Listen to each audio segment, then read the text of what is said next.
कुरुक्षेत्र लोकसभा से चुनावी रण में उतरे भाजपा के प्रत्याशी नवीन जिंदल ने रविवार से अपने प्रचार अभियान को तेज कर दिया है। आपको बता दें, नवीन जिंदल ने आज कैथल में कई जगहों पर जनसभाओं को संबोधित किया। आपको बता दें, नवीन जिंदल ने रविवार को 5 जगहों पर चुनावी जनसभाओं को संबोधित किया। सबसे पहले नवीन जिंदल शक्तिनगर में पोलू वाली गली में पहुंचे।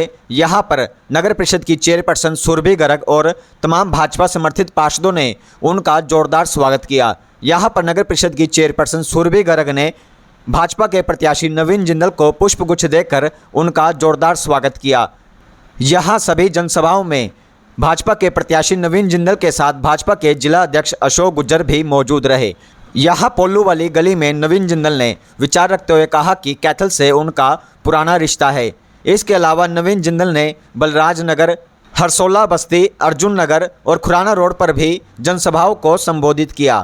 आप सबको मेरा प्रणाम और मेरी मातृशक्ति का तहे दिल से धन्यवाद, जो उन्होंने मेरा इतनी जोरदार स्वागत किया, इतना स्नेह रखा, बहुत बहुत शुक्रिया। जैसे कि आप सभी को पता है कि भगवान कृष्ण की कर्म भूमि पर चुनावी बिगुल बज चुका है और आने वाली 25 मई को इस न्याय युद्ध होगा, जिस तरफ जहां एक तरफ वो देश के ही नहीं बल्कि इस पूरी दुनिया के लोकप्रिय नेता यशस्वी प्रधानमंत्री आदरणीय श्री नरेंद्र मोदी जी की सेना खड़ी है, दूसरी तरफ विपक्षियों की सेना खड़ी है जो परिवारवाद में फंसे हुए हैं, स्वार्थी हैं, ऐसे लोगों की सेना खड़ी है। ठीक है। एक तरफ जब हमारे नरेंद्र मोदी जी का उद्देश्य है कि कैसे हमारे आम जन की को अपनी कल्याणकारी नीतियों से कैसे आम जन की सेवा की जाए, वैसे दूसरी तरफ विपक्षियों का सिर्फ एक उद्देश्य है कि नरेंद्र मोदी जी को कैसे हटाया जाए। इसके बदौलत सभी विपक्ष नेता एकजुट होकर झूठ बनाकर खड़े हो गए। उनकी इस बात से याद आता है, बड़े बुजुर्ग कहा करते थे, अगर एक ही घाट पर गधे, घोड़े, कुत्ते, बिल्ली झूठ बनाकर खड़े हो जाए ना, तो बेटा समझ लेना दूसरे घाट पर बब्बर शेर खड़ा है। इन विपक्षी नेताओं ने खुद ही साबित कर दिया कि हमारे नरेंद्र मोदी जी शेर नहीं बब्बर शेर है। और वो भी क्यों ना, हमारे उन बब्बर शेर के साथ 140 करोड़ देशवासियों का प्यार, उनका स्नेह, उनका विश्वास जुड़ा है और इससे भी उन पर रामलला का आशीर्वाद उनके साथ। 500 वर्षों का वनवास काटकर आज अगर हमारे रामलला अपने भव्य मंदिर में विराजमान है तो सिर्फ और सिर्फ मोदी जी की देन। वरना आप सोच सकते हैं कि विपक्षियों ने न जाने कितने हथकंडे अपनाए होंगे कि राम मंदिर का निर्माण ना हो। एक बार जोर से बोलकर जय श्री राम। मोदी जी की सैकड़ों जन कल्याणकारी नीतियाँ, जिससे आम जन के सुविधाएं मिलती हैं, उनका उन्नति होती है उनकी, ऐसी न जाने कितनी योजनाएं चल रही हैं, जैसे प्रधानमंत्री आवास योजना, जिसके तहत 4 करोड़ लोगों को पक्के मकान दिए गए, 10 करोड़ शौचालय की लागत से शौचालय बनवाए गए।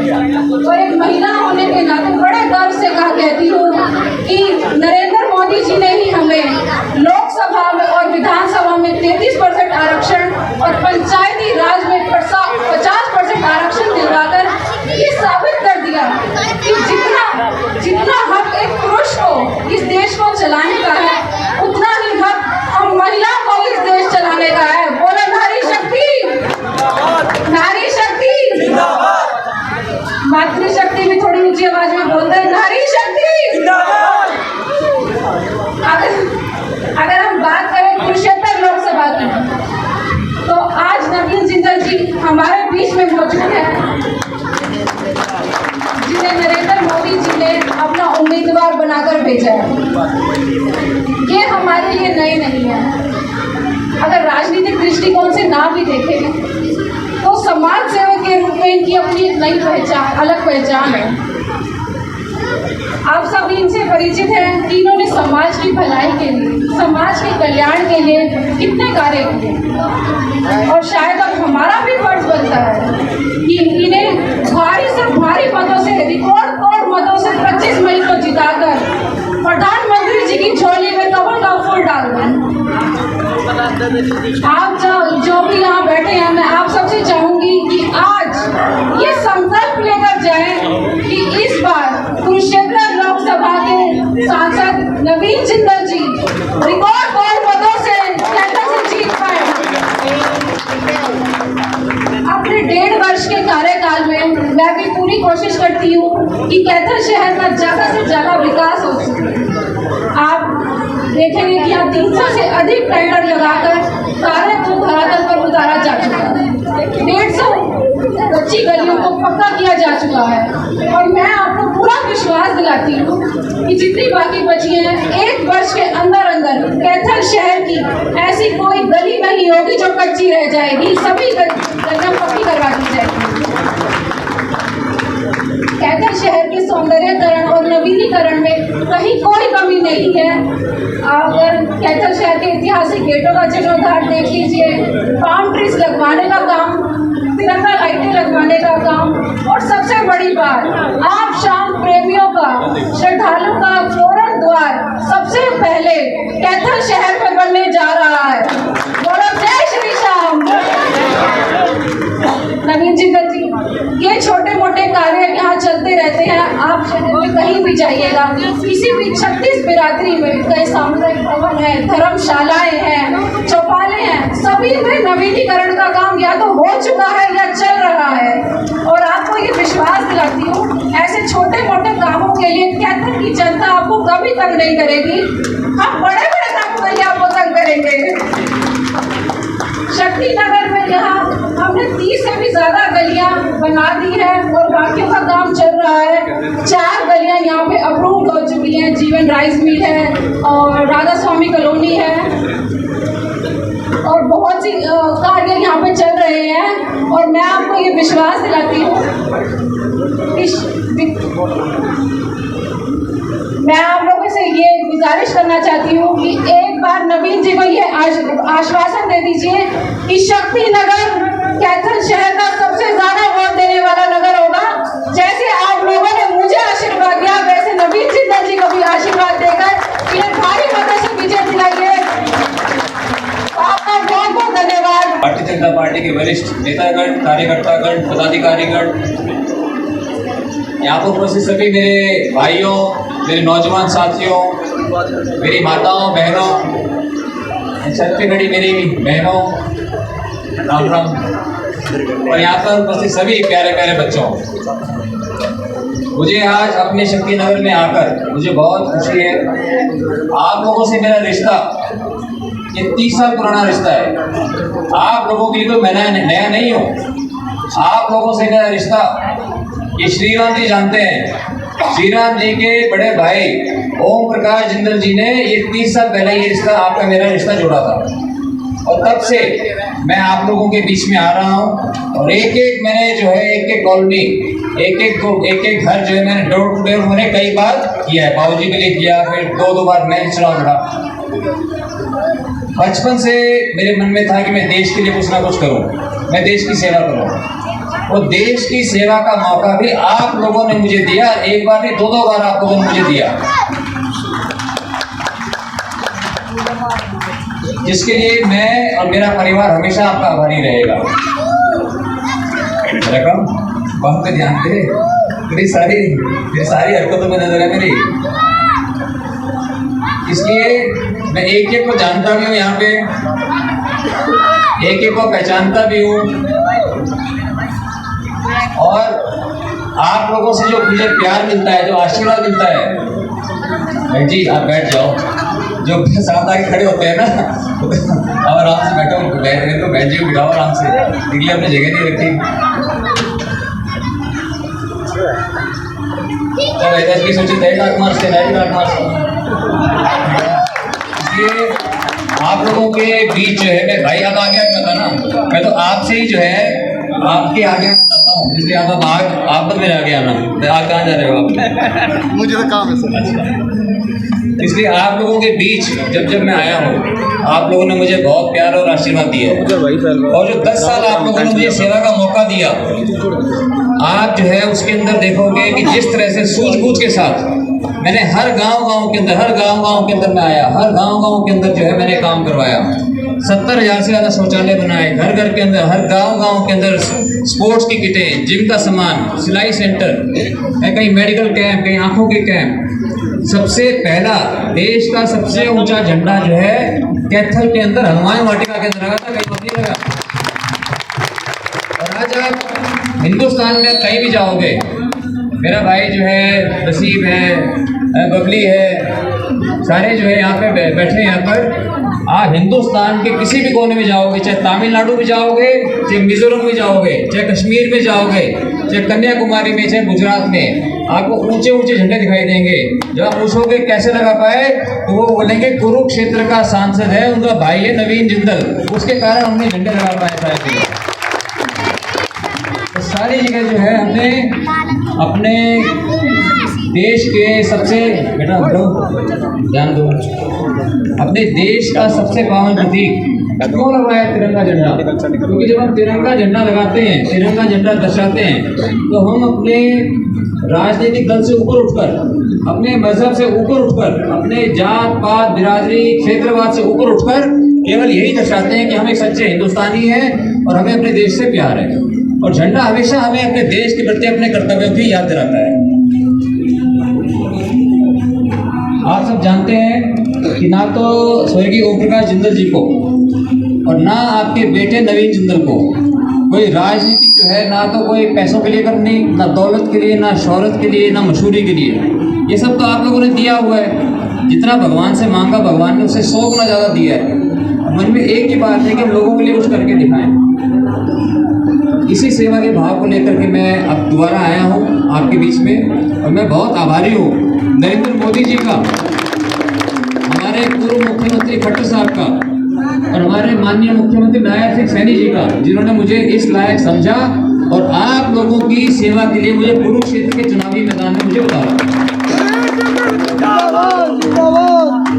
ये हमारे लिए बहुत सौभाग्य की बात है कि कुरुक्षेत्र के सांसद आज हमारे मुख्यमंत्री।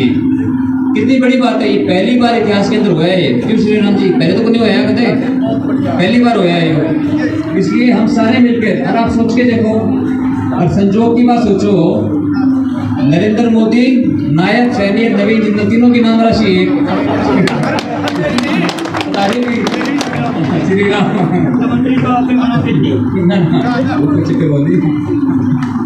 इसलिए हम सब मिल करके आप लोगों की सेवा करेंगे और आप लोगों के लिए काम करेंगे। और मेरे बारे में जो है विपक्षी दल जब आते हैं ना, उल्टा सुल्टा बोलते हैं, मैं तो किसी के बारे में बोलता नहीं। हम तो बातें करते हैं अच्छी भारतीय जनता पार्टी के बारे में। और मेरे से पहले जो है वक्ता भाई रिंकू ने भी, बहन सुरभि ने भी सारी बातें कह दी। मैं उन बातों को दोहराना नहीं चाहता। आज ये बताओ, आज कोई प्रधानमंत्री के लिए नरेंद्र मोदी जी के मुकाबले में कोई देश में कोई नेता है कोई? अच्छा, विपक्षी दलों से पूछो, हमसे पूछे कोई भी तारा प्रधानमंत्री कौन होगा? ये जो चुनाव है, ये कोई सरपंच के चुनाव है, कोई पार्षद के चुनाव है, जिला परिषद के हैं। ये है कि देश का प्रधानमंत्री कौन होगा। उनसे पूछे कोई कि भाई तारा कैंडिडेट कौन है प्रधानमंत्री का, उनके पास है कोई जवाब? सरदार जी दसो, सरदार जी तुझे दसो, तुझे बहुत सियाने हो, कोई है ही नहीं। इसलिए ना तो उनके पास कोई जिस सेना का, जिस टीम का कोई कप्तान ना हो, तो उसका कोई न्याय हो सकता है। बेटा अंग्रेजी में बता दे, तुम्हें अंग्रेजी नहीं आवे तो अंग्रेजी में बता दे। They don't have a captain of their team. Can they ever win? And if they win, who are they going to make the captain? If they name a person, they are going to start infighting between them. Correct? Okay. तो ये भी he also agrees with me. और फिर जब नरेंद्र मोदी जी का कोई जो है देश में कोई मुकाबला नहीं कर सकता, तो कुरुक्षेत्र संसदीय क्षेत्र में आपके भाई का भी कोई मुकाबला नहीं है। ना तो वो फिर डाक मार सके, और ना कोई 50 किलो का बोरा जो है ट्रक में लोड कर सके, लेकिन ना कोई घोड़े चला सके, ना बंदूक चला सके, ना कारखाने चला सके। ना जिस तरह से आप लोगों की मैंने सूझबूझ के सेवा करी, ना वो सेवा कर सकता, ना संसद के अंदर जो है जिस तरह से आप बहसों के अंदर मैंने हिस्सा लिया, ना वो हिस्सा ले सकता, और ना जितना मैंने आप लोगों का प्यार और आशीर्वाद ले रखा है वो कोई आपका इतना प्यार और आशीर्वाद ले सकता।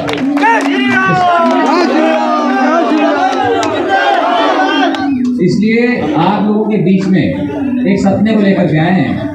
वो सपना कि अपने सपनों के भारत का निर्माण करने का, और वो सपनों के भारत का निर्माण करने का सपना जो है नरेंद्र मोदी जी ने भी दिखाया है हमको कि हमारे देश को एक विकसित राष्ट्र बनाना है।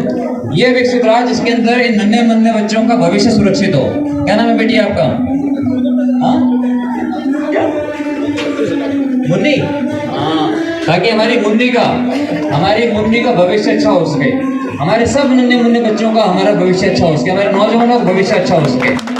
इसलिए मेरी आप सबसे विनती है, किसी की बातों में मत आना, दलगत राजनीति से ऊपर उठकर हमें ये देखना है कि देश का प्रधानमंत्री कौन बने, आपका सांसद कौन बने, किसके हाथों में आप सोचते हो कि आपके बच्चों का भविष्य सुरक्षित रहेगा।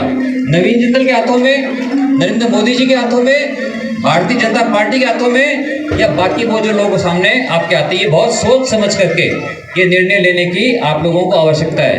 और जैसे कि भाई रिंकू कह रहा था, ये छोटी मोटी बातों में मत आना कि भी मेरा राशन कार्ड नहीं बना, मेरा ये हो गया, मेरा वो हो गया। ये बहुत छोटी बातें होती हैं, आपको लंबी सोचना है। भाई आप मेरे आगे आ गए, ठीक है ना? आप बैठ जाओ, बैठ के कर लो ना, कुर्सियाँ हैं, आप बैठ जाओ, कुर्सी है। सारा जो है मेरा कनेक्शन टूट गया, मतलब कनेक्शन बनाने के लिए तो मैं डाक मार के नीचे आया, आप फिर आसान बैठ जाते हो। तो इसलिए आप सभी से मेरी विनती है कि एक तो यहाँ पर रैली है हमारी 27 तारीख को, प्रधान जी 27 तारीख को रैली है। 27 तारीख को 3 बजे शाम को रामलीला 27 तारीख को दोपहर को 3 बजे रामलीला ग्राउंड चंदाना गेट में रैली है। ठीक है, मुख्यमंत्री जी आएंगे, मनोहर लाल सैनी जी आएंगे। आप सब लोग जब आओगे उससे शोभा बढ़ेगी। आप लोगों का प्यार और आप लोगों का आशीर्वाद ही मेरी सबसे बड़ी ताकत है।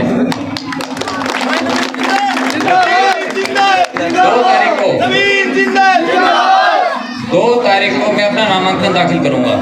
अगर आपको लगता है कि भी नवीन जिंदल जो अपने लिए नहीं, वो हमारे लिए चुनाव लड़ रहा है, तो फिर आप लोगों को 2 तारीख को आकर के मेरा नामांकन दाखिल कराना पड़ेगा, ताकि हम जो है कुरुक्षेत्र के अंदर एक ऐतिहासिक जीत की तरफ हम आगे बढ़े।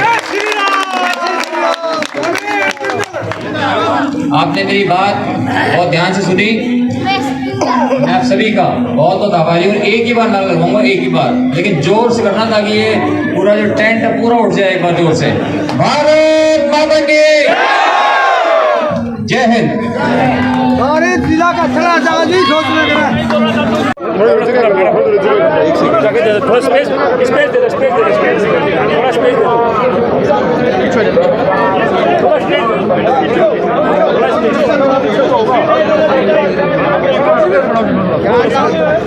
ये 2019 में चली प्रधान जी के चुनाव में, 2024 में चलेगी आपके चुनाव में। और ये एक ये इसको चलाता है रिंकू सैनी, और ये माइक इसी में है, कपड़े भी मोदी जी के बीजेपी पार्टी के कलर के डालता है। इसके सभी डॉक्यूमेंट कंप्लीट है, गवर्नमेंट में शांति नहीं मिलेंगे ना। अब आपको दिखा कर लेकर जल्दी मिलवा दो भाई, करना चाहिए। मैं शादी नहीं करूँगा, जब मुझे नहीं मिलूंगा। इस नाम से तंग ये नहीं तो ये कर कि मेरा भाई जो है जीत जाओगा तो मैं शादी कर लूँगा। इसको पकड़ ले, ये कर लो कि मेरा भाई नवीन जिंदल जीत जाऊंगा। आप तो जीत रहे होंगे, फिर तो आप तो जीत रहे होंगे, रिकॉर्ड तोड़ वोटों से जीतोगे। मैं तो 2 हो जाएगी। सॉरी, हम तो आएंगे ना जी, हम